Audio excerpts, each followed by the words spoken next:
Il y a plusieurs projets phares à Montpellier. D'abord, il y a un contexte. C'est que, constatant la crise du logement, d'accord, on retrouve dans toutes les grandes métropoles, le maire de la Fosse, le président de la métropole, a lancé un choc de l'offre. Après, il y a des zones actuellement qui sont particulièrement attractives et ça se développe.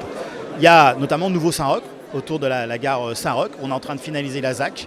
Il y a toute la partie Cambacérès qu'on a présentée d'ailleurs au CIMI. Le quartier Cambacérès s'étend tout autour de la gare Sud de France, qui est une gare TGV, qui relie donc Paris à Montpellier en 3h15 et qui facilite justement toutes les communications. Et il va y avoir de nouvelles start-up qui vont s'installer, puisque nous partons sur un quartier sur lequel nous construisons toutes les infrastructures et bien évidemment un cadre environnemental le plus riche possible.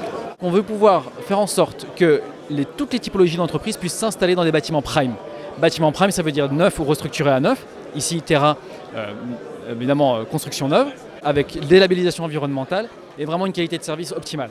Vraiment tout ce qui fait la différence dans la qualité, à la fois dans l'expérience candidat, parce qu'on sait que le recrutement est un sujet hyper important, et évidemment dans la rétention de ces talents. Et nous, en tant qu'architectes, l'idée c'était vraiment d'utiliser ce bâtiment comme une amorce pour le reste de la ZAC, donner les grandes intentions et révéler le plan urbain de l'archi en chef qu'on apprécie beaucoup, XDGA, qui nous accompagne beaucoup sur le développement du projet, et voilà, de travailler vraiment sur un bâtiment qui soit l'amorce de la suite du quartier.